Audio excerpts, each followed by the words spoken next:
नोएडा में जो एक वाहिद टेस्ट मैच था इंग्लैंड के दरमियान, वो सहूलियात ना मिलने की वजह से ताखीर का शिकार हुआ है। क्या कहेंगे उस हवाले से? अच्छा, मजे की बात यह है कि बिलियन डॉलर बोर्ड के दावेदार है भारत, और उसके पास चूंकि ग्राउंड्स का फुकदान तो नहीं है, लेकिन मैं समझता हूँ कि सहूलियत का फुकदान है। कभी इस्त्री नजर आती है पिच पे, हाँ, कभी हमें आईपीएल में जो है वो इस्त्री आपको नजर आती होगी, कभी उनके ग्राउंड स्टाफ पंखे। आज जो फोटो आई है एक लेटेस्ट, वो बड़ी मजे की है। वो उनका पेडेस्ट्रियन फैन है, उसको जो है वो उल्टा करके घास को सुखा रहे हैं, खुश कर रहे हैं।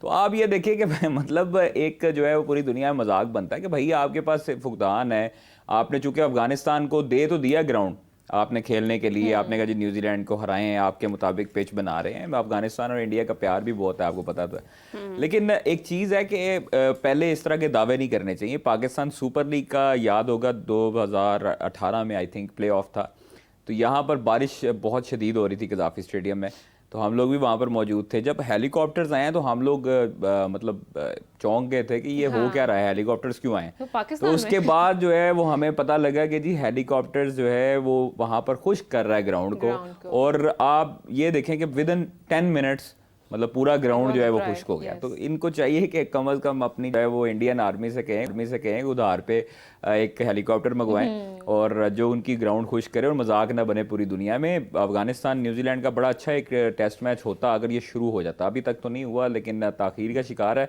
मैं समझता हूँ अफगानिस्तान के लिए ये अच्छा मौका है कि वो टेस्ट में अब, लेकिन अब पीछे दिन नहीं बचे। अब इनके पास 3 दिन आई थिंक बचे हैं, जो कि मेरा नहीं ख्याल अगर गेम शुरू होती भी है तो वो किसी रिजल्ट की तरफ जाती है। अगर आउट क्लास बॉलिंग करता है, स्पिनर्स उनके पास अच्छे हैं, अगर आउट क्लास उनकी बॉलिंग होती है अफगानिस्तान की, तो फिर मैं समझता हूं कि न्यूजीलैंड को वो काबू में कर सकते हैं। लेकिन उसके लिए भी दिल गुर्दा चाहिए कि आपने फौरी खेलना है, फिर उसके बाद डिक्लेयर करना है, फिर आपने उनको टारगेट देना है। तो ये आसान नहीं है। लेकिन इंडिया के लिए खासतौर पर सोशल मीडिया में मैं देख रहा था बड़ा मजाक बन रहा है इस चीज़ का। और भारतीय जो बोर्ड है, जो जे शाह साहब हैं, उनका काफ़ी मजाक उड़ाया जा रहा है कि भाई ये पंखा तो कोई अच्छी नस्ल का ले लेना था। पंखा भी पुराने पंखे रखे हुए थे जिससे वो खुश कर रहे हैं ग्राउंड को। केन विलियमसन इस वक्त नंबर 2 पर हैं और उनके 800 से ऊपर कुछ रन्स हैं। अगर हम न्यूजीलैंड की बात करते हैं, न्यूजीलैंड का नाम भी टेस्ट की रैंकिंग के अंदर जो है वो खासा ऊपर है। अफगानिस्तान को टफ टाइम दे सकता है न्यूजीलैंड। देखें मीरब, हमें हमेशा से ही ना दूसरे प्लेयर्स की तारीफ करते हैं हम लोग नजर आए हैं। हम अनफॉर्चुनेटली ये ऐसा ही रहा है, क्या करें अब, जहां पर नाम बहुत बड़े हैं। मतलब आप ये देखें कि अभी चैंपियंस कप स्टार्ट नहीं हुआ तो उसकी हाइप ये बन गई है कि लोग फैसलाबाद के इतने क्रेजी हैं कि वहां पर जो है वो झलक देखने को बेताब हैं, लोग जाते हैं। ये टेस्ट मैचेस जो है वो बड़ी खूबसूरत एक क्रिकेट का हुस्न है कि मतलब क्रिकेट की एक चीज़ है कि जिसमें 5 दिन का खेल जरूर होता है, लेकिन उसको लोग एंजॉय करते हैं। आपने इंग्लैंड श्रीलंका का मैच देखा, निशंका ने जब वो सेंचुरी की है तो क्राउड ज्यादातर तो वो इंग्लैंड का था। जो गोरे थे, लोकल गोरे जो थे, वो उसको अप्रिशिएट कर रहे थे। हम लोगों ने वहां पर कवर किया है ऑस्ट्रेलिया में, जब बॉक्सिंग डे टेस्ट था तो ऑस्ट्रेलिया की आवाम जो है वो अच्छी दाद दे रही थी आमिर जमाल को भी, उनको अच्छी बैटिंग करने पर अप्रिशिएट करती है। तो ये चीज़ें देखें, केन विलियमसन नो डाउट दुनिया का बेहतरीन क्रिकेटर में उनका शुमार होता है। बाबर आजम भी उनको जो है वो फॉलो करते हैं, उनकी बैटिंग टेक्निक्स को। नो डाउट न्यूजीलैंड भी बड़ी टीम है, लेकिन एक प्रेशर होता है आपकी जो होम एडवांटेज का। मतलब अफगानिस्तान का सेकंड होम इंडिया है, ये सबको पता है कि वो वहाँ से उनके स्पॉन्सर्स हैं और वहाँ पर उनकी ग्राउंड उनको दी गई है।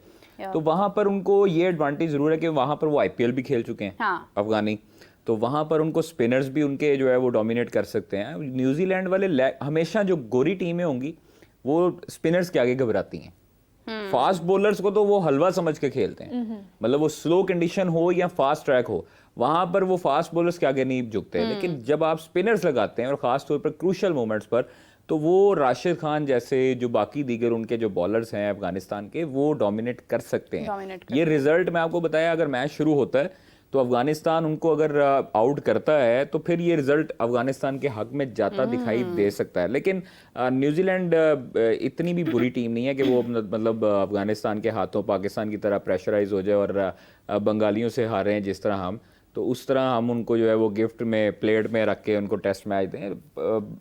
हमें अपनी टेस्ट क्रिकेट को देखना चाहिए दूसरी टीमों के साथ कंपेयर करके कि भाई वो लोग किधर खड़े हैं और हम लोगों का डिक्लाइन है। हम लोग दिन ब दिन जो है वो वापसी की तरफ जा रहे हैं। हमारी टेस्ट क्रिकेट का अरूज था मिसबाउल हक के दौर में, जब हम सीरीज भी जीते, फिर हम नंबर 1 भी हुए वहाँ पर जो है, फिर आईसीसी के लोग भी यहाँ पर अवार्ड लेकर आए जो उनका टेस्ट का है।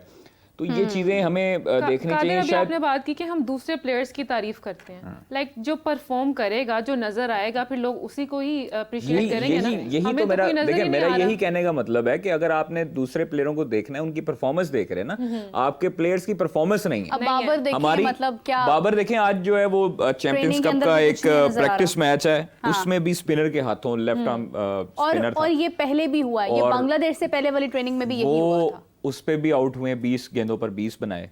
शान मसूद ने 80 गेंदों पर 90 बनाए आई थिंक। तो लेकिन अगर शान मसूद तेज इंटेंट की बात करते हैं तो शान मसूद की तेज इंटेंट कहाँ पे? 80 पर 90 जो है वो कोई भी क्रिकेटर बना सकता है, मतलब इस लेवल पर, डोमेस्टिक लेवल में तेज खेलना पड़ेगा अगर शान मसूद को अपनी तेज क्रिकेट जारी रखनी है। दूसरी चीज़ है कि हमें डिसएडवांटेज ये होगा इंग्लैंड के खिलाफ कि हमारा चैंपियंस वनडे कप है, जो अजलान ने बात की है। बिल्कुल हम लोग यही कहते हैं कि अगर आप लोगों ने करवाना था तो आप पहले उसको शॉर्ट एक रखते, आप अपने चैंपियंस कप करवाते, लेकिन आप 3 डे करवा लेते, आप 4 डे ना करते, आप 3 डे टूर्नामेंट रख लेते, एक नई एक चीज निकालते, आप उसको 3 डे पे रखते और शॉर्ट मैचेस रखते, 2-2 एक टीम के जो है वो 2-2 3-3 मैच रखते, ताकि सारे जो 150 प्लेयर थे, जो आपके तमाम तर खिलाड़ी डोमेस्टिक में खेल रहे हैं, उनकी प्रैक्टिस हो जाती, वो आपको सामने नजर आ जाते कि मतलब ये अभी टेस्ट के लिए हमारे पास ये लाइनअप है और इधर से हमने सिलेक्ट करना है। चैंपियंस ट्रॉफी दूर है अभी तो आपके स्टेडियम कंप्लीट नहीं हुए, आपके दूर है अभी चैंपियंस ट्रॉफी। आप उसको लेके जाते दिसंबर में,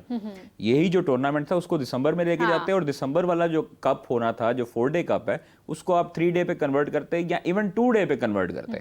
आपने 1 डे पे रखा 50-50 ओवर्स का, वो एक दिन आपका गुजर जाता है, लेकिन आप 2 दिन का रख लेते, एक इनिंग देते उसको, एक दिन दूसरी टीम को देते, ताकि उसमें से आपके प्लेयर्स आपके छांटी कर लेते, आपके पास एक लिस्ट आ जाती। आप इंग्लैंड के खिलाफ जो सिलेक्शन कमेटी थी, अब उसको मुश्किलात क्या पेश आएंगी इंग्लैंड के खिलाफ कि पाकिस्तान टीम ने बांग्लादेश के खिलाफ परफॉर्मेंस नहीं दी, उसमें से किसको बाहर निकालेंगे, किसको रखेंगे? फिर डोमेस्टिक के जो ये अभी इन्होंने शामिल किए हैं, क्या वो श्योरिटी है कि डोमेस्टिक के प्लेयर्स जिन्होंने 3 साल पहले परफॉर्मेंस दी या पिछले साल परफॉर्मेंस दी, वो इस मर्तबा जो है वो फॉर्म में होगा, फॉर्म में होंगे? बिल्कुल ये सही सवाल है ना। देखें, एक चीज है कि सिलेक्शन कमेटी ने आपके स्टैट्स देखने हैं, सिलेक्शन कमेटी ने नाम नहीं देखने, आपके स्टैट्स देखने हैं, जो परफॉर्मेंस देखे। अब शाहीन में से सिलेक्ट करेंगे जिसने परफॉर्मेंस दी है, ऐसे नहीं होता। मतलब आपके जो इंटरनेशनल प्लेयर्स हैं वो आपके लाइन में खड़े हैं। हसन अली चूंकि इंजर्ड हैं, आमिर जमाल आज बॉलिंग कर रहे हैं, मैंने उनको देखा है, वो अब इंजरी से अब थोड़ा सा बेहतर हुए हैं, तो आज बॉलिंग कर रहे हैं। तो ये चीजें हमें देखनी पड़ेंगी कि आपने स्पिनर्स ओवर कॉन्फिडेंट होकर नहीं शामिल किए। साजिद खान, नुमान अली, उस्मान कादिर, उसामा मीर आपके पास हैं, मौजूद हैं लॉट, लेकिन आप कहते हैं कि हमारे पास स्पिनर्स नहीं है। तो मतलब अगर नहीं है तो फिर इनको कहें कि भाई अपना आप जाएं, आप दूसरे मुल्क की तरफ से खेलें, आप यूएसए रवाना हो जाए, पाकिस्तान में आपकी कोई जगह नहीं है। तो अगर आपने इनको अपने लूप में रखना है, अगर आपने इन स्पिनर्स को अपने पास रखना है तो आप इनको सिखाएं। आपके पास जो अंडर 19 के स्पिनर्स हैं, बड़े बड़े अच्छे स्पिनर्स हैं, वो उनको शामिल करें भाई। सुफियान मुकीम एक अच्छा लड़का है, फिर उसके बाद मेहरान मुमताज है, अच्छा लड़का है, फैसल अकरम है, अच्छा लड़का है, ये डोमेस्टिक भी खेल रहे हैं, तो उनको शामिल करें, उनको आप देखिए वहां से तो आपको कप्तान भी मिल सकते हैं।